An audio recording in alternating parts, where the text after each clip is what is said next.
शेर हाजिर कर रहा हूं। तुलसीदास जी अपनी किताब रामचरितमानस के अंदर लिखते हैं बड़े अच्छे अंदाज में। सुंदर रूप कवाल मुस्काए और नाम मोहम्मद जग जग छाए। सुंदर रूप कवाला मुस्काए और नाम मोहम्मद जग जग छाए। अगर मोहम्मद सल्लल्लाहु अलैहि वसल्लम की तारीफ और तौसीफ मैं बयान करना चाहूं, इंशाअल्लाह आगे मैं बयान करने की कोशिश करूंगा, लेकिन इसी पृथ्वी लोक में, इसी जमीन पर, इसी आसमान के साए के नीचे बेशुमार ऐसे लोग हैं जो एक खुदा वहदहू ला शरीक की इबादत, उसकी प्रशंसा, उसकी इबादत, उसकी भक्ति करते हैं, उसकी आराधना करते हैं। लेकिन इसी पृथ्वी लोक में कुछ ऐसे लोग भी हैं कि 365 खुदाओं की परस्तिश करता है, 365 खुदाओं की भक्ति करता है। किसी ने चांद को देखा तो चांद को खुदा समझ बैठा, किसी ने सूरज को देखा तो सूरज को खुदा समझ बैठा, किसी ने दरिया को देखा तो दरिया को खुदा समझ बैठा, किसी ने पहाड़ को देखा तो पहाड़ को खुदा समझ बैठा। यानी ये देखा जा रहा है किसी हिंदुस्तान की सरजमीन पर कोई चांद की पूजा कर रहा है, कोई सितारों की पूजा कर रहा है, कोई दरिया की पूजा कर रहा है, कोई पहाड़ की पूजा कर रहा है, कोई समंदर की पूजा कर रहा है, कोई पेड़ की पूजा करता है, कोई जानवर की पूजा करता है, कोई बना बना कर पूछता है, कोई बना बनाया पूछता है। इंसान अनेक है और खुदा भी अनेक उनकी नजरों में। ऐ मेरे भाइयों, ये बात हम नहीं अपनी तरफ से कह रहे हैं, बल्कि हिंदुस्तान की स्थिति और हिंदुस्तानी माहौल, यहाँ का तहजीब और तमद्दुन बतलाता है। मुसलमान तो हजरत आदम अलैहिस्सलातु वस्सलाम से लेकर के अब तक एक खुदा की भक्ति, एक खुदा की उपासना, एक खुदा की इबादत और बंदगी कर रहा है। लेकिन इसी पृथ्वी, इसी हिंदुस्तान की सरजमीन पर 365 खुदाओं की पूजा होती है। आज नहीं बल्कि कुछ दिन पहले आपके दिल्ली सांसद भवन पे एक हर्राफा औरत खड़ी होती है और कहती है मुसलमान 5 वक्त की आजान देता है और आजान में कहता है अल्लाहु अकबर, अल्लाहु अकबर, अल्लाहु अकबर, अल्लाहु अकबर, अल्लाह बहुत बड़ा है, अल्लाह बहुत बड़ा है। और फिर वो ये भी कह रही थी कि मुसलमान 5 वक्त की नमाज पढ़ता है और नमाज में हमारे लिए यानी मुसलमान अपनी कौम के अलावा जितने कौम भी पाए जाते हैं सबके लिए बद्दुआएं किया करता है, सबके हक में बद्दुआएं मांगा करता है। ऐ मेरे भाइयों, अगर बद्दुआएं करना होता सबके हक में तो जानते हैं डॉक्टर इकबाल ने कहा था सारे जहां से अच्छा हिंदुस्तान हमारा, हम बुलबुले हैं इसकी, ये गुलशिता हमारा। किस बुनियाद पर डॉक्टर इकबाल ने कहा था? यही सोचकर कहा था कि मुसलमान एक दूसरे के लिए बद्दुआएं किया करता है?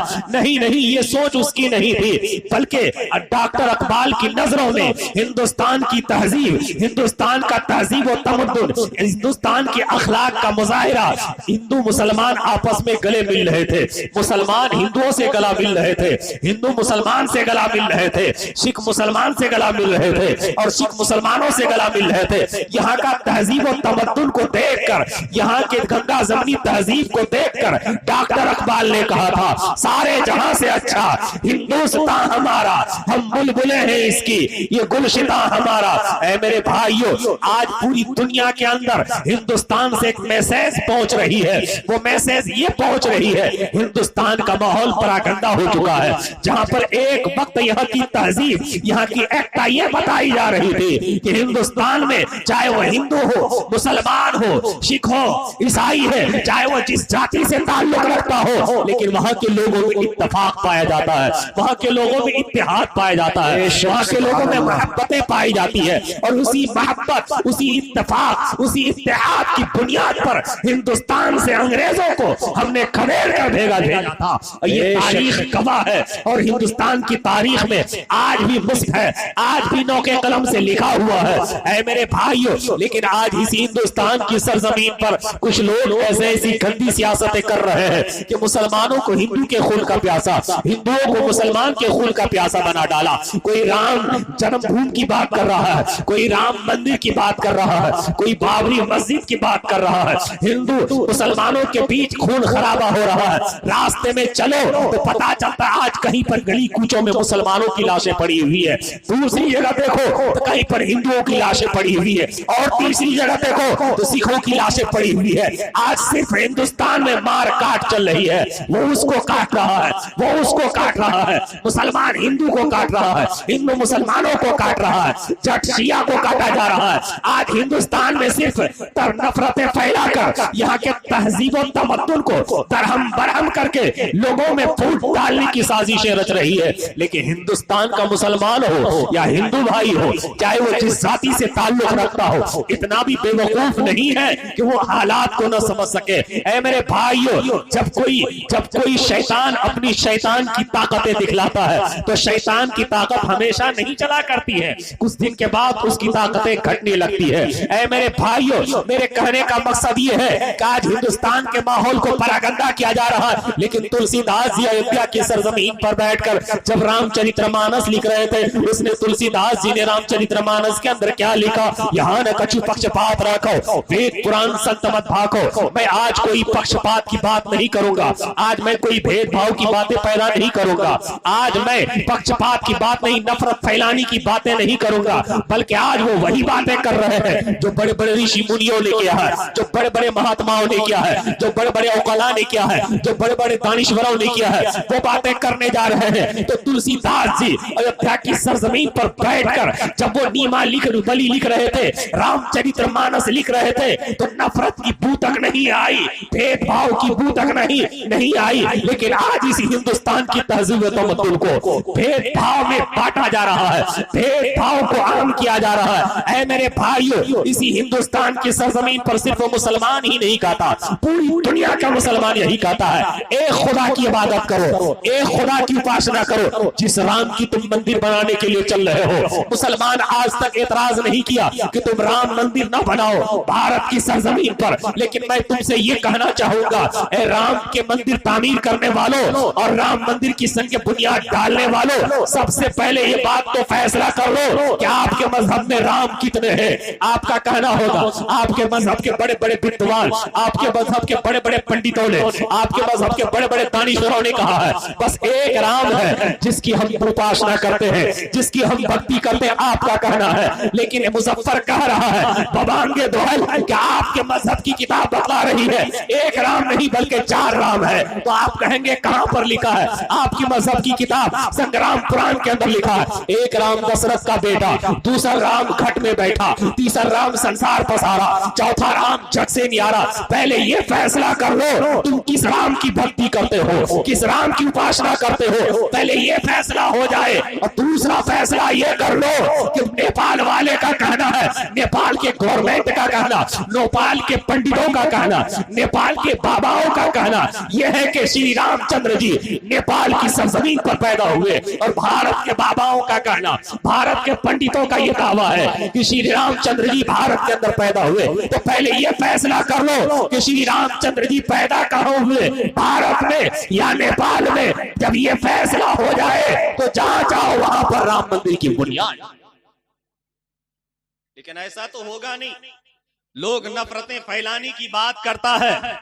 ऐ मेरे भाइयों, हिंदुस्तान की गंगा जमनी तहजीब को तरफ तरफ करने वालों, आज हमारे हिंदू भाइयों की धार्मिक पुस्तकों का अध्ययन करने के बाद हमें पता चलता है उनकी धार्मिक किताब ये बताती एकम्बरम द्वितीय नास्ते नास्ते किंचन, सिवाय परमात्मा के कोई भक्ति योग्य नहीं। जो लोग दरिया पहाड़ और सूरज चांद सितारों की जानवरों की पूजा करता है, ऐ मेरे भाइयों आपके मजहब की किताब कह रही है सिवाय परमात्मा के कोई भक्ति योग्य नहीं, एक अल्लाह ही उपासना के लायक है, एक अल्लाह ही इबादत के लायक है, यह आपके मजहब की किताब कह रही है।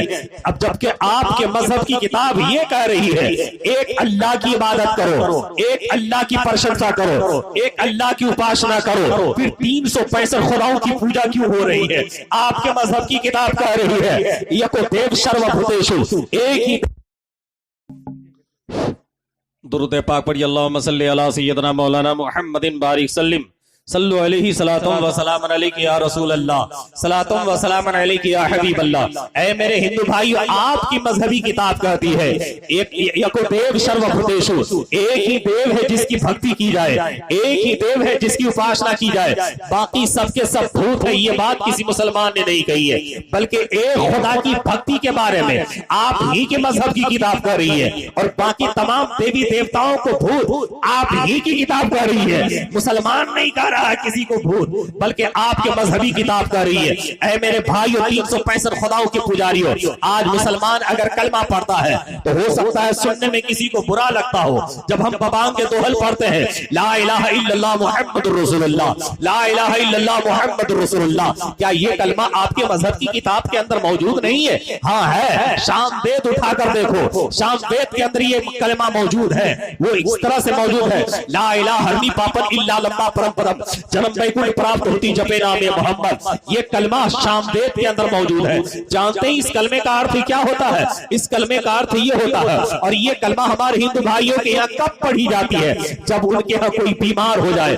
किसके यहाँ? पंडितों के यहाँ। पंडित के घराने में, ब्राह्मण के घराने में जब कोई बीमार हो जाता है, अब ऐसा लगता है ये बचने वाला नहीं है, तो आखिरी नसीहत उनसे ये की जाती है, ऐ मेरे बेटे, ऐ मेरे लाडले, अब तो तुम इस दुनिया से जाने वाले हो, लेकिन ब्राह्मण के खानदानी रीति रिवाज ये है कि मैं तुम्हें कुछ नसीहत करना चाहता हूँ, उस नसीहत को कबूल कर लो। मैं तुम्हें कुछ मंत्र पढ़ा रहा हूँ, उस मंत्र को पढ़ लोगे तो तुम पाप मुक्त हो जाओगे। वो मंत्र क्या पढ़ाता है? ला इलाहा हरमी पापन। ऐ मेरे बेटे, पढ़ ले ला इलाहा। जब तू ला इलाहा पढ़ेगा तेरे पाप हरण हो जाएंगे, तू पाप मुक्त हो जाएगा, तेरे पाप धुल जाएंगे, तेरी गुनाहें मिट जाएगी। जब तू इल्लल्लाह पढ़ेगा, परमेश्वर तुम्हें परम पदवी अदा करेगा, अल्लाह मर्तबा से नवाजेगा। जब तू मोहम्मद रसूलुल्लाह पढ़ लेगा तो बैकुंठवासी बना दिया जाएगा, स्वर्गी बना दिया जाएगा, जन्नती बना दिया जाएगा। ऐ मेरे भाइयों, ये कलेमा हमारे हिंदू भाइयों की धार्मिक पुस्तकों के अंदर लिखा है, लेकिन मुसलमानों अपनी किस्मत पर नाज करो। 1400 साल पहले मक्का की वादियों में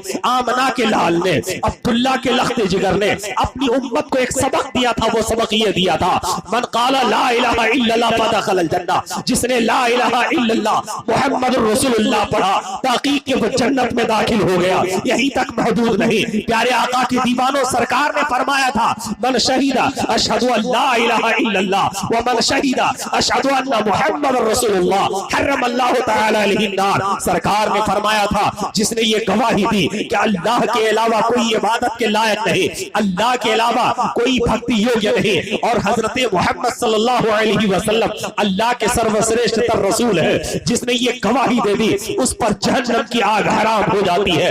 ऐ मेरे भाइयों, ये बात मजहब इस्लाम की किताब भी कह रही है, यही बात तो हमारे हिंदू भाइयों की धार्मिक पुस्तकें भी कह रही है। एक खुदा की इबादत के ताल्लुक से हमारे हिंदू भाइयों की धार्मिक किताब भी कह रही है, एक खुदा की इबादत के ताल्लुक से मजहब इस्लाम की किताब भी कह रही है। कलमा के ताल्लुक से जब कोई इंसान कलमा इस्लाम पढ़ता है, उस पर जहन्नम की आग हराम हो जाती है, ये मजहब इस्लाम की किताब भी कहती है। यही बात हमारे हिंदू भाइयों की धार्मिक पुस्तकें भी कर रही है। फिर ये निफाक फैलाने की बात कहां से आ रही है? एक खुदा की इबादत करो, अपने मजहबी बातों पर अमल करके हम तुमसे गला लगने के लिए तैयार है, सीने से सीना मिलाने के लिए तैयार है। ऐ मेरे भाइयों, इसी पृथ्वी लोग, इसी हिंदुस्तान की सरजमीन को गंदा करने वालों, आज गंदी सियासत से हिंदुस्तान के माहौल को परागंदा किया जा रहा है, तहजीब और तमद्दुन को तबाह बर्बाद किया जा रहा है। लेकिन ऐ मेरे भाइयों, गौर से सुनना, आपको समझ में आएगी इंशाअल्लाह, क्योंकि आपके मजहब की किताबों के अंदर ऐसी बात नहीं है। मजहब इस्लाम की तमाम किताबों में प्यारे आका अलैहिस्सलातु वस्सलाम का प्रशंसा, उनकी तारीफ, उसकी मदशराई तो मौजूद है, लेकिन ऐ हमारे हिंदू भाइयों, आपकी मजहब की किताबों में हजरत मोहम्मद सल्लल्लाहु अलैहि वसल्लम की बेशुमार तारीफें हैं। ऋग्वेद पढ़ो तो उसके अंदर भी, यजुर्वेद पढ़ो तो उसके अंदर भी, अथर्ववेद पढ़ो तो उसके अंदर भी, सामवेद पढ़ो तो उसके अंदर भी, श्रीमद् भागवत गीता पढ़ो तो उसके अंदर भी, भागवत पुराण पढ़ो तो उसके अंदर भी, भविष्य पुराण पढ़ो तो उसके अंदर भी, अल्लोपनिषद पढ़ो तो उसके अंदर भी, बेशुमार किताबें आपके धार्मिक पुस्तकों के अंदर में प्यारे आका हजरत मोहम्मद सल्लल्लाहु अलैहि वसल्लम का प्रशंसा, तारीफ और तौसीफ मौजूद है। लेकिन सुनो, जिसे हम मोहम्मद सल्लल्लाहु अलैहि वसल्लम कहते हैं, आपकी मजहबी किताब में उसे क्या कहा जाता है? आपके मजहब की किताबों में कहीं पर उसको मुहम्मद कहा गया है, कहीं मोहम्मद कहा गया है, कहीं पर उसको वर्तधारी कहा गया है, कहीं पर नशर व नमा कहा गया है, कहीं पर नराशंस कहा गया है। इन तमाम शब्द का माहसल मकसद ये है कि मां आमना के लाल की तारीफ की जाए, अब्दुल्ला के लख्त जिगर की तारीफ की जाए, हजरत मां आमना के जिगर पारे की तारीफ की जाए। ऐ मेरे भाइयों, यहीं तक महदूद नहीं, प्यारे आका अलैहिस्सलातु वस्सलाम के दीवानों, आपके खूबसूरत व्यक्तित्व के बारे में, आपके खूबसूरत चेहरा के ताल्लुक से मजहबी किताबों के अंदर क्या मिलता है? ऋग्वेद के अंदर एक मंत्र है, नराशंस प्रतिथामान यज्ञनु तिस्त्रो दिवा महवा शोरजी। जिस मंत्र का अर्थ ये होता है, जब नराशंस इस पृथ्वी लोक में पधारेंगे तो खूबसूरत व्यक्तित्व का मालिक होगा, खूबसूरत चेहरे का मालिक होगा। ये बात आपके मजहब की किताबों में कहा जाए, ये आप बातें आपके मजहब की किताबों में है, लेकिन आपके मजहब की किताबों में जिसे नराशंस कहा जाता है, नराशंस का अर्थ होता है जिसकी हर युग में तारीफ हो, जिसकी हर युग में प्रशंसा की जाए, जिसकी हर युग में तारीफ और तौसीफ बयान किया जाए। एक मोहम्मद की जात है, एक मोहम्मद की जात है, जमीन की पैदाइश नहीं, मोहम्मद का प्रशंसा पहले से, आसमान का वजूद नहीं, मोहम्मद का प्रशंसा पहले से, दरिया और समंदर का वजूद नहीं, मोहम्मद का प्रशंसा पहले से, जन्नत और जहन्नम नहीं,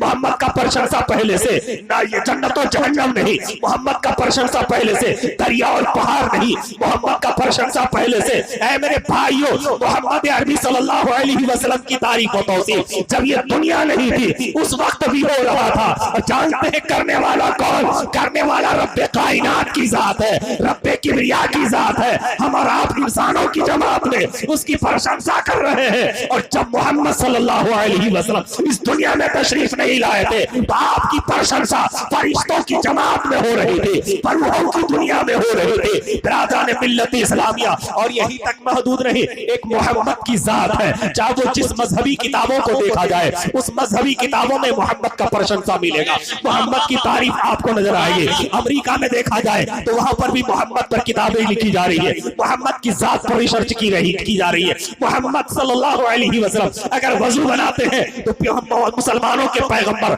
वजू क्यों बनाए, उसके फायदे किए हैं। इस चीज पर आज अमेरिका में रिसर्च हो रही है। मोहम्मद सल्लल्लाहु अलैहि वसल्लम ने अगर सर का मसा करने का तरीका बताया है तो उसके पीछे कौन सी भेद छुपी हुई है, आज अमेरिका में रिसर्च किया जा रहा है। मोहम्मद सल्लल्लाहु अलैहि वसल्लम ने पैर धोने का हुक्म अपनी उम्मत को दिया, उसके पीछे कौन सी मसलिहत छुपी हुई है, आज इस चीज पर रिसर्च अमेरिका में हो रही है। ऐ मेरे भाइयों, यहीं तक महदूद नहीं, मोहम्मद सल्लल्लाहु अलैहि वसल्लम ने अपनी उम्मत को 5 वक्त की नमाज पढ़ने का आदेश दिया है, तो इसके पीछे कौन सी मसलिहत छुपी हुई है, आज अमेरिका में रिसर्च हो रही है। मोहम्मद की जिंदगी का मुताला करने वाले जितने मुसलमान हैं, मैं तो कहूंगा पूरी दुनिया के अंदर जिस पर सबसे ज्यादा किताबें लिखी जा रही है वो अल्लाह के हबीब, अल्लाह के पैगंबर हजरत मोहम्मद। नारे तकबीर, नारे रिसालत, इस्लाही माशरा कॉन्फ्रेंस, हजरत अल्लामा मुजफ्फर हुसैन साहब।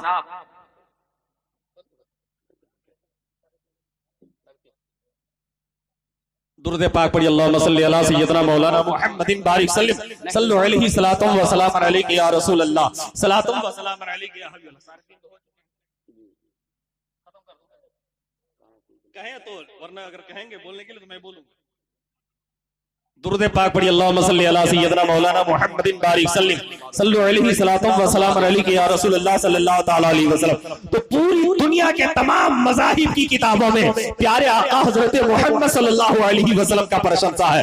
मैंने ऋग्वेद का मंत्र पढ़ा, आपकी खूबसूरत चेहरे की तारीफ ऋग्वेद के अंदर मौजूद है। जरा मजहबी इस्लाम की किताबों का मुताला कर लिया जाए। ऐ मेरे भाइयों, आज मैं मोहम्मद सल्लल्लाहु अलैहि वसल्लम की तारीफ और तौसीफ किसी दुनियादार से पूछने के लिए नहीं जाऊंगा, बल्कि मैं आज मोहम्मद सल्लल्लाहु अलैहि वसल्लम के खूबसूरत चेहरे की तारीफ बुलबुले सिदरा से पूछूंगा, सिदरा के मकीन से पूछने के लिए जा रहा हूं। हजरत जिब्रील अमीन क्या फरमाते हैं उस चीज की जानकारी आपको देने की कोशिश कर रहा हूं। ऐ मेरे भाइयों, ये जिब्रील अमीन कौन है? अगर जिब्रील अमीन के ताल्लुक से आप जानेंगे तो आपको पता चलेगा जिब्रील अमीन अल्लाह तबारक व तआला के वो महबूब तरीन फरिश्ते हैं जो आदम की बारगाह में आए, जकरिया की बारगाह में आए, इलियास की बारगाह में आए, तमाम नबी और रसूलों की बारगाह में आपका आना जाना होता रहा। और मेरे प्यारे आका की बारगाह में एक बार, दो बार, 100 बार नहीं, बल्कि मुहद्दिस अब्दुल हक देहलवी रहमतुल्लाह अलैह तहरीर फरमाते, फरमूद आमद जिब्राइल अलैहिस्सलातु वस्सलाम पर मोहम्मद सल्लल्लाहु अलैहि वसल्लम 20 तो 4000 बार, यानी प्यारे आका की बारगाह में जिब्रील अमीन की आमद एक बार, दो बार नहीं, 24,000 मर्तबा हाजिरी होती है। 24,000 मर्तबा मेरे आका की बारगाह में हाजिरी देने वाले फरिश्ते जिब्रील अमीन, चलो उनसे पूछ लिया है जिब्रील अमीन, तमाम नबियों की बारगाह में, तमाम रसूलों की बारगाह में आपका आना जाना होता रहा। जरा मेरे मुस्तफा के बारे में आप फरमाए, आपने मेरे मुस्तफा को कैसा देखा, आपने मेरे महबूब पैगंबर को कैसा देखा? तो हजरत जिब्रील अमीन की तर्जमानी तिर्मिज़ी शरीफ की हदीस भी मौजूद है और नशरुत तय्यब के मुसन्निफ ने अपनी किताब में भी मरकूम किया है, लिखा है। वो इस अंदाज में लिखते हैं, कल्लवतिल अर्दु मशारिक़हा व मगारिबहा फलम अरा रजुलन अफज़लु मिन मुहम्मद सल्लल्लाहु अलैहि वसल्लम। मैंने तमाम मशारिक़ व मगारिब देखा, मैंने पूरा पश्चिम उत्तर दक्षिण हर चार जानिब पर नजरें दौड़ाई। जो चीज मैंने मोहम्मद के तलवों में देखा है वो किसी के जलवों में नहीं देखा है। आला हजरत शाह इमाम अहमद रजा खान फाजिल बरेलवी रज़ी अल्लाह तआला अन्हु इरशाद फरमाते हैं,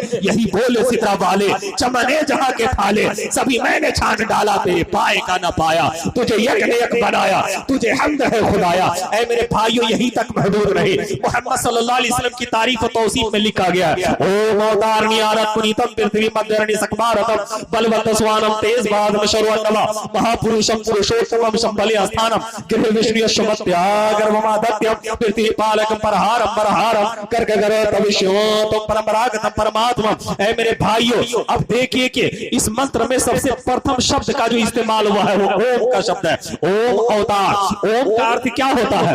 ओम अर्थात अल्लाह, ओम का मतलब अल्लाह। ऐ मेरे भाइयों, अब देखिए ओम का अर्थ अल्लाह होता है। मैंने एक बाबा से पूछा, एक पंडित जी से दिल्ली की सफर, दिल्ली प्रोग्राम में जा रहा था और ट्रेन की सफर में एक बाबा जी से मुलाकात होती है।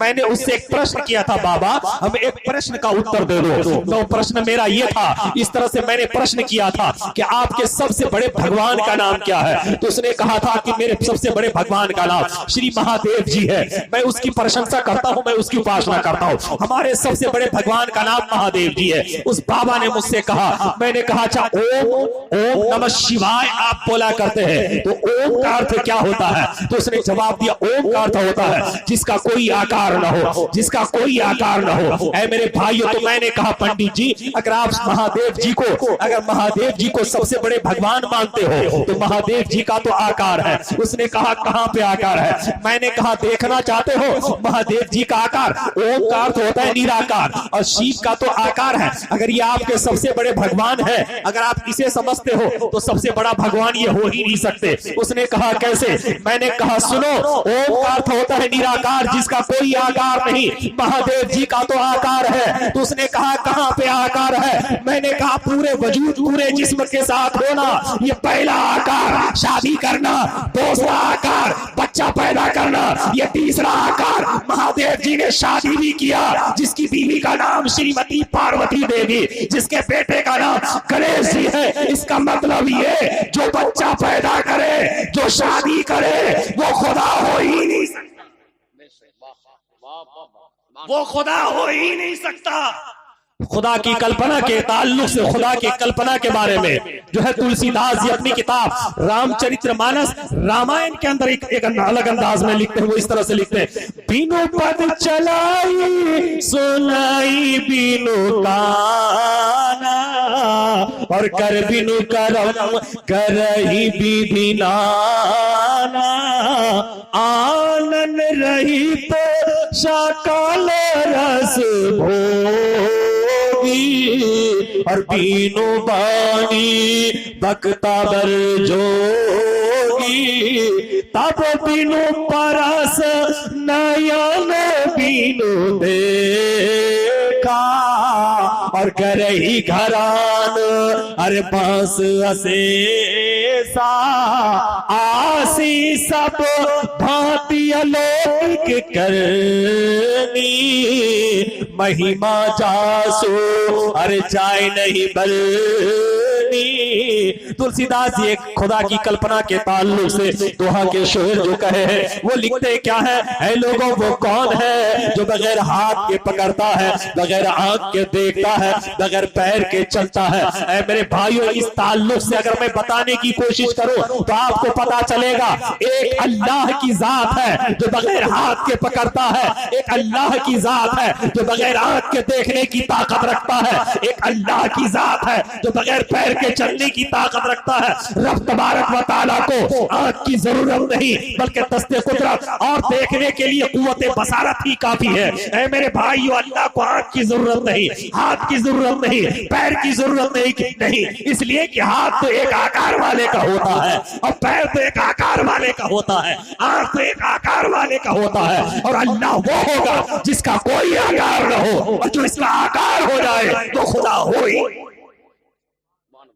दुरूद पाक पढ़िए, अल्लाहुम्मा सल्ली अला सय्यदना मौलाना मुहम्मदिन बारिक सल्लिम सल्लु अलैहि सलातुम व सलाम अलैहि या रसूल अल्लाह। तो कहा जाता ओ मौतारनी यार, कहते परमेश्वर की जानिब से, अल्लाह की जानिब से बीचों बीच पृथ्वी के एक अवतार आने वाला है जिस अवतार का नाम शर्वन्नमा होगा। कहते ओ मौतारनी यार पुनीतम पृथ्वी मध्य, कहते बीचों बीच पृथ्वी क्या आएगा, पुनीतम पृथ्वी मध्य अरणी सकबारतम, कहते वो बड़ा बलवंत होगा, वो ताकतवर होगा, तथा तेजस्वी होगा, बलवंत तेज बहादम और तेज होगा, तेज बहादम शर्वन्नमा, उसका नाम शर्वन्नमा होगा।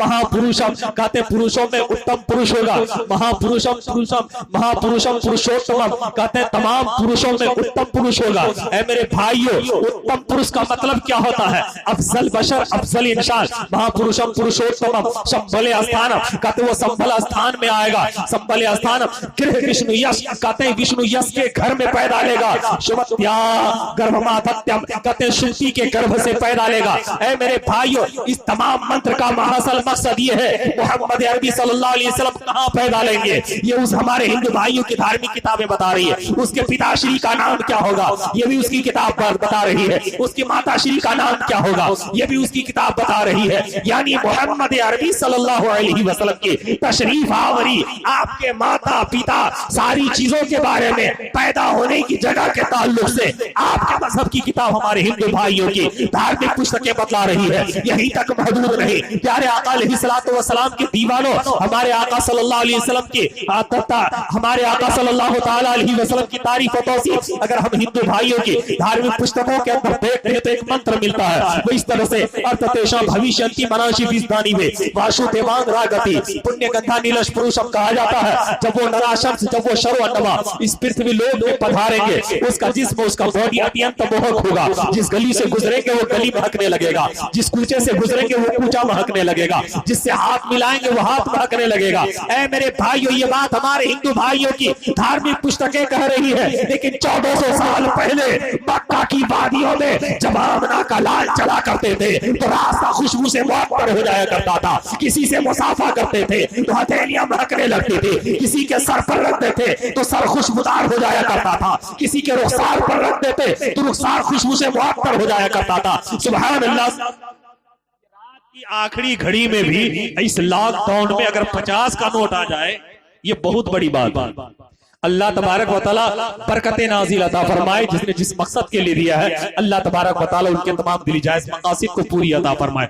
मैं तो सोच रहा था कि लॉकडाउन में अब बचा खुचा नहीं होगा, जिसकी वजह से मैं उस मैटर में नहीं बोलने की कोशिश कर रहा था। अल्लाह तबारक व तआला सबके घरों में बेशुमार बरकतें नाज़िल अता फरमाए, रहमतें नाज़िल अता फरमाए। दुरूद पाक पढ़िए, अल्लाहुम्मा सल्ली अला सय्यदिना मौलाना मुहम्मदिन बारिक सल्लिम सल्लु अलैहि सलातुम व सलाम अलैहि या रसूलल्लाह सलातुम या हबीब अल्लाह व अला आलिका व असहाबिका सय्यदी या रसूल अल्लाह सल्लल्लाहु ताला अलैहि वसल्लम। अगर मैं इस मैटर में बोलना चाहूं तो फिर इस मैटर को छोड़ना पड़ेगा, इसलिए पैसा नहीं आ रहा है तो ना आए, लेकिन मैं मैटर बदलने की कोशिश नहीं करूंगा। मैं कहीं ऐसा ना हो कुछ लोग समझ ले कि पैसा जब आने लगे तो पैसा के लालच में इसने मैटर बदल डाला, तो मैं मैटर बदलने की कोशिश नहीं कर रहा हूं। दुरूद पाक पढ़िए, अल्लाहुम्मा सल्ली अला सय्यदिना मौलाना मुहम्मदिन बारिक सल्लिम। तो हमारे और आपके नबी मक्का की वादियों में जिस रास्ते से गुजरते थे, वो रास्ता खुशबू से मुअत्तर हो जाया करता था, जिससे मुसाफा करते थे, खुशबू से वो हाथें महकने लगती थी। ऐ मेरे भाइयों, यही बात अगर मैं इस अंदाज में कहूं कि प्यारे आका सल्लल्लाहु अलैहि वसल्लम के ताल्लुक से आला हजरत अशाह इमाम अहमद रजा खान मुजद्दिदी में अतिमाजिया व हाजिरा इरशाद फरमाते हैं, उनकी महक ने दिल के गुंचे खिला दिए हैं, जिस राह चल दिए हैं, कूचे बसा दिए हैं, और सरताब कदम है तने सुल्ताने ज़मन फूल, लब फूल बदन फूल सकन फूल। ऐ मेरे भाइयों, अगर प्यारे आका अलैहिस्सलातु वस्सलाम के पसीने और उनके बौलो बराज, उनके पेशाब के ताल्लुक से मैं हदीसें बयान करूं तो काफी वक्त लगेंगे इंशाअल्लाह। फिर कभी मौका मिलेगा तो उस तरफ जाने की कोशिश करूंगा। मैं आखिर में चलते चलते मैं आपको एक बात बतलाने की कोशिश कर रहा हूं। तुलसीदास जी अपनी किताब के अंदर इस तरह से लिखते हैं, यहाँ न कछु पक्षपात राखो, वेद पुराण संत मत भाखो, संवत विक्रम 2 अंधा। कहते मैं आज यहाँ पर कोई पक्षपात की बात नहीं करूंगा, कोई भेदभाव की बातें पैदा नहीं करूंगा। यहाँ न कछु पक्षपात राखो, वेद पुराण संत मत भाखो, बल्कि जो बात वेदों में लिखी गई है, जो पुराणों में लिखी गई है, जो बड़ी बड़ी मजहबी किताबों में लिखी गई है, वो बात मैं आप तक पहुंचाने की कोशिश कर रहा हूं। ऐ मेरे भाई, वो क्या कहते हैं? संवत विक्रम 2 अंधा, महाकोक न चतुर पतंझा, राजनीति भौतिरी दिखावे, आपन व सबका समझावे, सूरज चतुशूद्र सच्चारी, तीन को वंश भयो अति भारी। तुलसीदास जी क्या कहते हैं? 7वीं सदी बकरवी में एक बालक इस पृथ्वीलोक में आएगा। जब वो बालक आएगा तो अकेला नहीं आएगा, बल्कि उसके साथ उसके 4 मित्र होंगे। उसके 4 मित्र के ताल्लुक से ऋग्वेद के अंदर लिखा गया है, चतुर्भी भ्रातरी द्रेव करिष्यामि कलक्ष्यम, यानी जब आप इस पृथ्वीलोक में पधारेंगे तो आपके साथ आपके 4 मित्र होंगे, आपके 4 अनुयायी होंगे। तुलसीदास जी कहते हैं, चतुशूद्र सच्चारी, तीन को वंश भयो अति भारी। इस 4 मित्र की मदद से मजहब इस्लाम धीरे धीरे मक्का से निकलेगा तो जॉर्डन में भी नजर आएगा, अफगान में भी नजर आएगा, इराक में भी नजर आएगा, मलेशिया में भी नजर आएगा, अमेरिका में भी नजर आएगा, नेपाल में भी नजर आएगा, हालैंड में भी नजर आएगा। धीरे धीरे मजहब इस्लाम एक वक्त आएगा कि पूरी दुनिया के अंदर सबसे बड़े वंश, सबसे बड़े धर्म की शक्ल में नजर आएगा। नारे तकबीर, नारे रिसालत, इस्लाहे मुआशरा कॉन्फ्रेंस, हजरत अल्लामा मुज़फ्फर हुसैन चंद्रवेदी।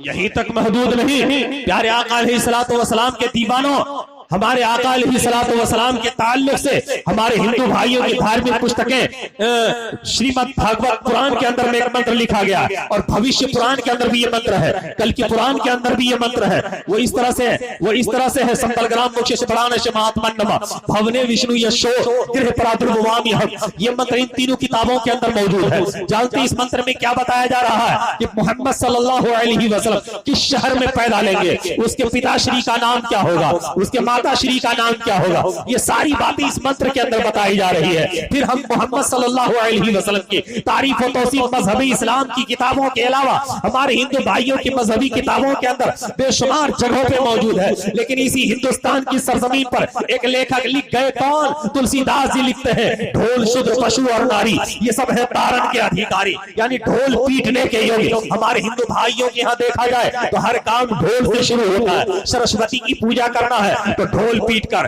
दुर्गा की पूजा करना है तो ढोल पीट कर, काली की पूजा करना है तो ढोल पीट कर, भगवती की पूजा करना है तो ढोल पीट कर, श्री रामचंद्र की पूजा करना है तो ढोल पीट कर, महादेव जी की शादी करानी है तो ढोल पीट कर। हर काम शादी में, शादी ब्याह हर काम हमारे हिंदू भाइयों के ढोल पीट कर होता है। और मुसलमानों के यहाँ ढोल बजाना हराम है, ढोल बजाना हराम है। लेकिन ऐ धबोल वालों, मैं आपसे एक नसीहत आमेज बातें कहना चाहता हूँ, और वो ये कहना चाहता हूँ, इलाके के होने की वजह से मैं न कहूंगा तो कौन कहेगा, धबोल के नक्शा और धबोल के हालात को चेंज करना पड़ेगा। इसलिए चेंज करना पड़ेगा। आज भी धबोल में शादी के मौके पर तूफानी मेल की तरह डीजे बजाया जाता है, तूफानी मेल के तरह बैंड बटा बजाया जाता है, तूफानी मेल के तरह शादी ब्याह के अंदर गंदी गंदी रस्म रवाज पर अमल की जाती है। ऐ मेरी माँ बहनों, अगर औरतों को सुधरना नहीं है तो औरतों का जलसा कराना बंद कर दो, और मर्दों को अगर कानून पर पाबंदी नहीं लगानी है तो जलसे कराना बंद कर दो। इसलिए कि जलसा करने का महासल मकसद ये है मुआशरे की इस्लाह हो जाए, गांव समाज की खराबियां दूर हो जाए। जब खराबी पहले की तरफ पड़ी की पड़ी रह जाए तो फिर क्या फायदा कौम के पैसे को खर्च करने की, क्या फायदा जलसे और जुलूस करने की। अगर सुधार लाना है तो अपने गांव समाज के अंदर और गलत रस्म और रिवाज जो शादियों के मौके पर अमल की जाती है उसे खत्म करना पड़ेगा। हमारी माँ बहनों के अंदर जो ये सबसे बड़ी बीमारी है गीत गाने की, यहाँ की जो सबसे बड़ी बीमारी है शादी ब्याह के मौके पर डीजे बजाने की, बैंड पार्टी करवाने की, इस बीमारी को निस्तनाबूद करना होगा। ये मुसलमानों का काम नहीं है।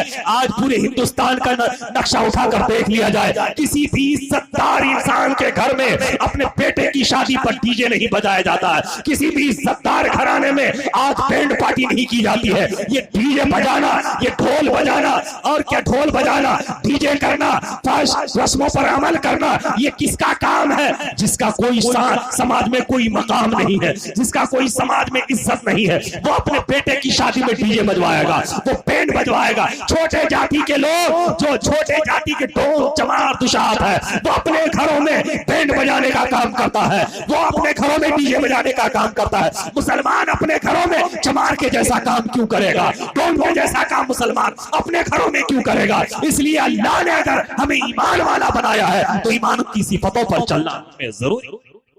माशाअल्लाह, दुरूद पाक पढ़िए, अल्लाहुम्मा सल्ली अला सय्यदना मौलाना मुहम्मद बारिक सल्लल्लाहु अलैहि या हबीबल्लाह व अला आलिका व अस्हाबिका सय्यदी या रसूलल्लाह।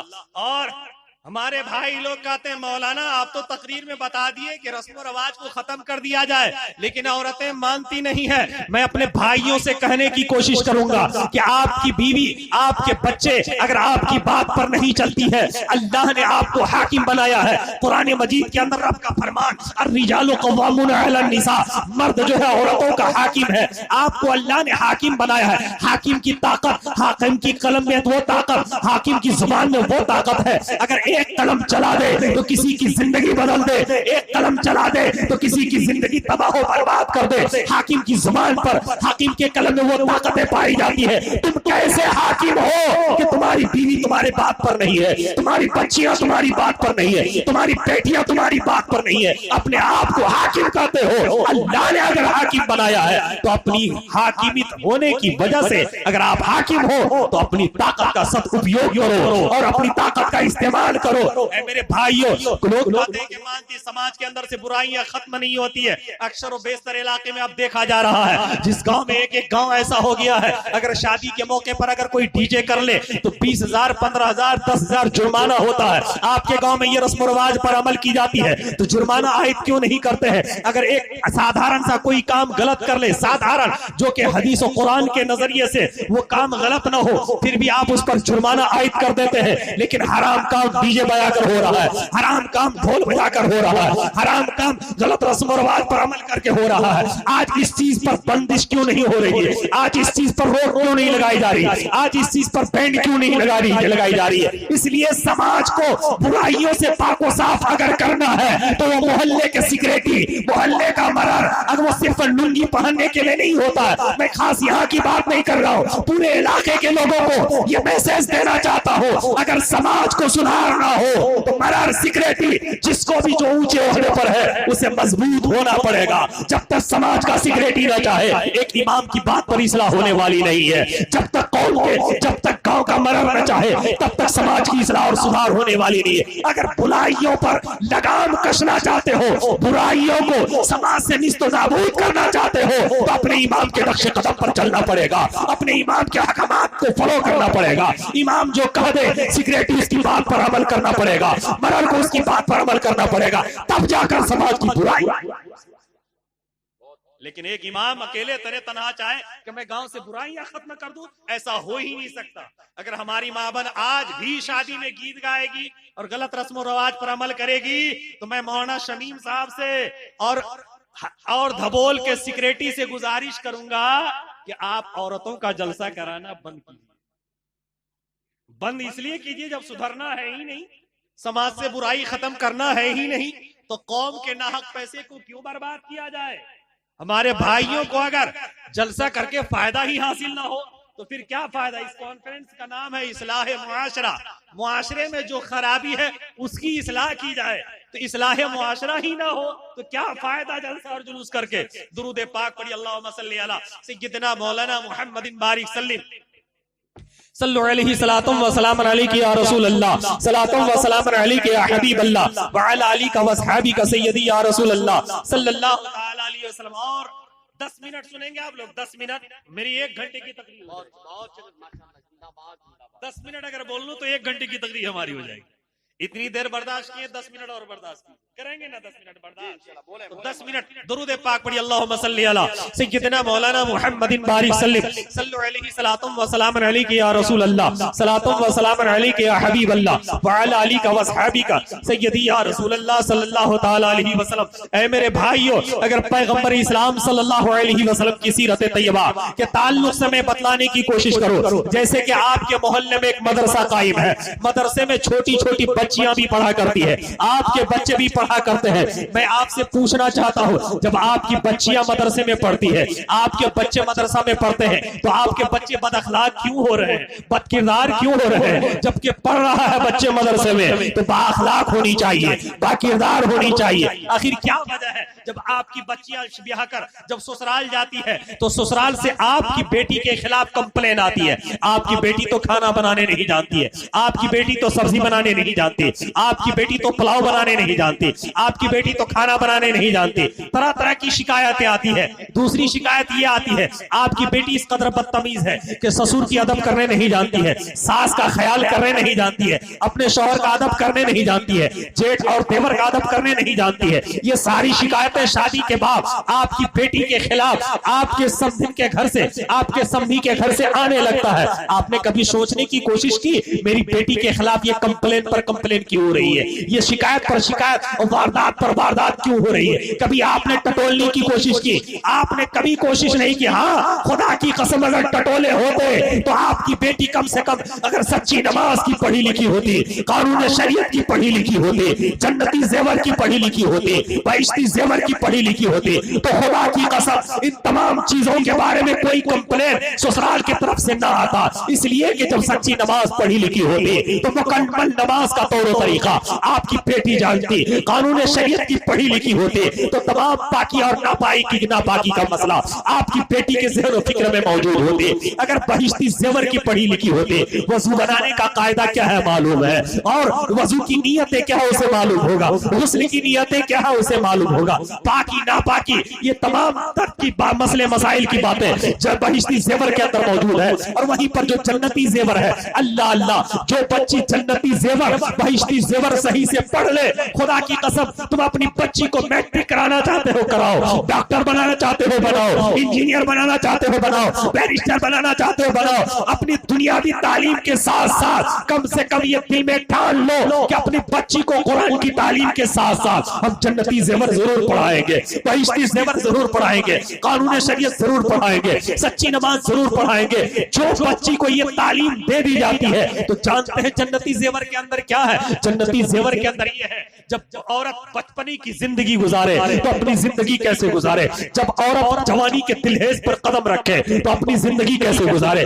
उसी जन्नती जेवर के अंदर मौजूद है। जब वो शादी के बाद किसी की बीवी बन जाए तो अपनी जिंदगी कैसे गुजारे, शादी के बाद सास का ख्याल कैसे करे, उसी जन्नती जेवर के अंदर मौजूद है। ससुर का ख्याल कैसे करे, उसी जन्नती जेवर के अंदर मौजूद है। जेठ का अदब कैसे करे, उसी जन्नती जेवर के अंदर मौजूद है। ननद का अदब कैसे करे, उसी जन्नती जेवर के अंदर मौजूद है। देवर का अदब कैसे करे, उसी जन्नती जेवर के अंदर मौजूद है। औरत जब किसी की दादी बन जाए तो अपनी जिंदगी कैसे गुजारे, औरत जब किसी की नानी बन जाए तो अपनी जिंदगी कैसे गुजारे, औरत जब किसी की सास बन जाए तो अपनी जिंदगी कैसे गुजारे। ये तमाम मराहिल और ये तमाम बातें जन्नती जेवर के अंदर तो मौजूद है, लेकिन दूसरी चीजें ये है कि कोफ्ता कैसे बनाया जाए, ये भी जन्नती जेवर के अंदर मौजूद है। गोश्त कैसे बनाया जाए, ये भी जन्नती जेवर के अंदर मौजूद है। और क्या को बिरयानी कैसे बनाया जाए, ये भी जन्नती जेवर के अंदर मौजूद है। पुलाव कैसे बनाया जाए, ये भी जन्नती जेवर के अंदर मौजूद है। कोरमा कैसे बनाया जाए, ये भी जन्नती जेवर के अंदर मौजूद है।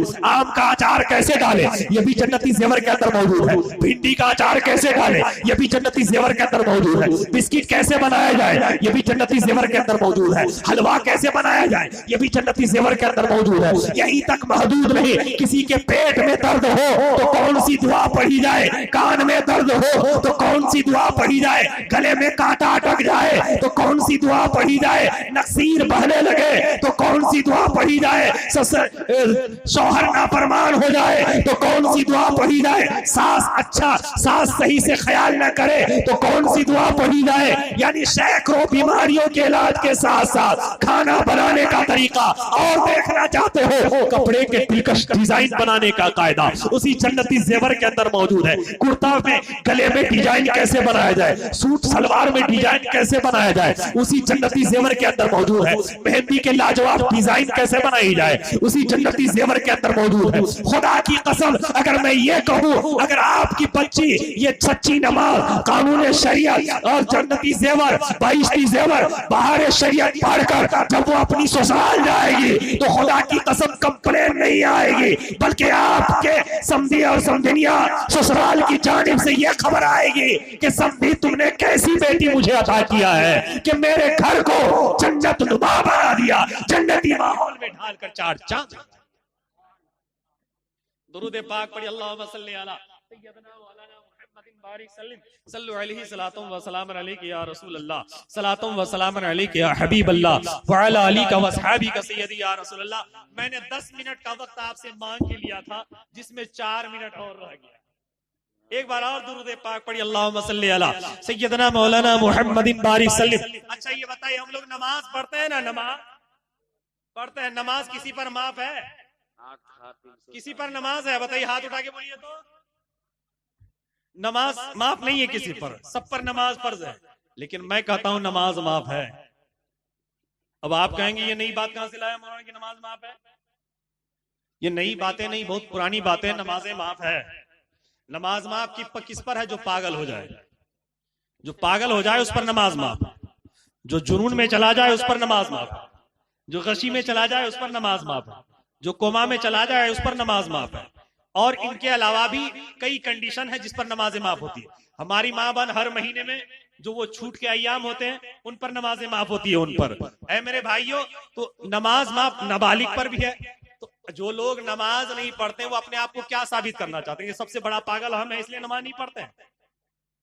या हम आप कोमे में चले गए अपने आप को समझते हैं? या जुनून हो गए, दीवाना हो गए हैं, मजनू हो गए जो आप नमाज नहीं पढ़ते हैं? इसलिए अपनी मस्जिद को सजदों से आबाद कीजिए, नमाज पढ़िए। सिर्फ मस्जिद बना लेना ये कमाल नहीं है। डॉक्टर इकबाल ने कहा था, मस्जिद तो बना ली शब भर में, ईमान की हरारत वालों ने, मन अपना पुराना पापी है, बरसों में नमाजी बन न सका। इकबाल बड़ा उपदेशक है, मन बातों में मुंह लेता है, गुफ्तार का गाजी बन न सका, किरदार का गाजी बन न सका। नमाज के ताल्लुक से आखिरी बात कहकर जो वेदों में प्रमाण मिलता है, मैं वो आखिरी बात कहकर अपनी गुफ्तगू को मैं खत्म करता हूँ। आपको मालूम होगा कि श्री रामचंद्र जी को अयोध्या की सरजमीन पर राजा दशरथ ने अपने बेटे, अपने पुत्र श्री रामचंद्र जी को 14 साल का वनवास दिया था। है मालूम ना आप लोग? उस 14 साल के वनवास में जब अयोध्या की सरजमीन पे श्री रामचंद्र जी जंगलों में अपना वक्त गुजार रहे थे, उसी दौरान श्री हनुमान जी ने एक प्रश्न किया था श्री रामचंद्र जी से। वो प्रश्न क्या किया था? वो प्रश्न ये किया था, हे श्री राम जी, मैं परमेश्वर की उपासना, उसकी भक्ति करना चाहता हूं, कोई तरीका हो उसकी भक्ति करने का तो हमें बता दीजिए। उसकी भक्ति, उसकी इबादत, उसकी प्रशंसा करने का कोई तरीका हो तो आप हमें बता दीजिए। तो श्री रामचंद्र जी ने ऐसा नहीं कहा था कि मैं ही भगवान हूं तो मेरी भक्ति करने का तरीका ही है, ऐसा भी नहीं कहा। न तो ऐसा कहा था, हे हनुमान जी, एक वक्त आएगा कि दुनिया वाले के लिए तू ही भगवान हो जाएगा, कभी पेड़ के नीचे खड़ा नजर आएगा, कभी दरिया के किनारे, कभी रोड के किनारे, कभी दुकानों में, कभी मकानों में, हर जगह तू मौजूद रहेगा। एक वक्त तो दुनिया वाले तुम्हें भगवान कहने लगेंगे तो तुम्हारी भक्ति का तरीका ही है, ऐसा भी नहीं कहा। न तो श्री रामचंद्र जी ने कहा कि मेरी भक्ति का करने का तरीका ही है, न तो हनुमान जी से कहा कि तुम्हारी भक्ति करने का तरीका ही है। इसका मतलब ये, श्री रामचंद्र जी भगवान नहीं है, न तो हनुमान भगवान है। अगर होता तो श्री रामचंद्र जी को कहना चाहिए कि मेरी भक्ति करने का तरीका ये है, या हनुमान जी के ताल्लुक से कहना चाहिए कि तुम्हारी भक्ति करने का तरीका ये। ऐसा नहीं बताया, बल्कि एक भक्ति करने का तरीका बताया। वो तरीका क्या बताया? जिस किताब का नाम है चांदोग्य पुराण। चांदोग्य पुराण के अंदर बताया, प्रथमं ताराक नंचैवादित्य दंड मुच्चैते दीतै कुंडला कारं चतुर्थार्ध चंद्र पंचबिंदु संयुक्त ओम मित्य ज्योति रूपक कहा जाता है। श्री रामचंद्र जी ने कहा, हे हनुमान जी, अगर तू परमेश्वर की भक्ति करना चाहता तो पहले सीधे खड़े हो जाओ, पहले सीधे खड़े हो जाओ। हम लोग जो नमाज पढ़ते हैं तो पहले सीधे खड़े होते हैं ना, कहते पहले सीधे खड़े हो जाओ दंडवत, कहते अर्धचंद्र, फिर आधे चांद की तरह झुक जाओ, फिर कहते दंडवत ज़मीन बोश हो जाओ, सजदा करो, फिर सीधे होकर बैठ जाओ और परमेश्वर की तरफ ध्यान लगाओ। मैं इतनी बातें सुनने के बाद हैरत और इस्तेजाब के समंदर में गोता जन हो गया। मजहब इस्लाम की किताबों में पैगंबर इस्लाम ने तो अपनी उम्मत को नमाज का तरीका बताया है, अपनी उम्मत को नमाज की तालीम दी है, लेकिन हमारी हिंदू भाइयों के धार्मिक पुस्तकें चाणक्य पुराण के अंदर श्री रामचंद्र जी ने नमाज की तालीम, मैं तो ये नहीं कह सकता तो श्री हनुमान जी को नमाज की तालीम दिया, नमाज के ताल्लुक से बताया और नमाज के ताल्लुक से बताया, लेकिन मैं इतना तो कह सकता हूँ हम नमाज में पहले खड़े होते हैं तो खड़ा होने के लिए श्री रामचंद्र जी ने कहा, उसके बाद हम आधे चांद की तरह झुककर रुकू करते हैं तो श्री रामचंद्र जी ने झुकने का हुक्म दिया, आधे चांद की तरह झुकने के लिए कहा। जब हम सजदा करते हैं तो श्री रामचंद्र जी ने समी बोश होने का सजदा करने का हुक्म दिया। जब हम सीधे होकर बैठते हैं तो श्री रामचंद्र जी ने भी बैठने का हुक्म दिया। हम ये नहीं कह सकते कि श्री रामचंद्र जी ने हनुमान जी को नमाज की तालीम दी या नमाज पढ़ने का तरीका बताया, लेकिन इतना तो कह सकते हैं जो तरीका श्री रामचंद्र जी ने हनुमान जी को बताया वो नमाज ही का तरीका है जो मुसलमान बाबा आदम से लेकर अब तक पढ़ते हुए। हजरात, अब मेरा वक्त भी खत्म हो गया है और उलमाए इस्लाम का इशारा भी है, टाइम भी काफी हो चुकी है, 1 मिनट मैंने आपका ज्यादा ले लिया। मैं अपनी गलती स्वीकार करता हूँ और अपनी गुफ्तगू को खत्म करता हूँ। अस्तगफिरुल्लाह ली व लकुम व आखिरु दावाना अनिल हम्दुलिल्लाहि रब्बिल आलमीन। इंशाअल्लाह कभी मौका मिलेगा तो कुछ बातें रखने की कोशिश करूंगा।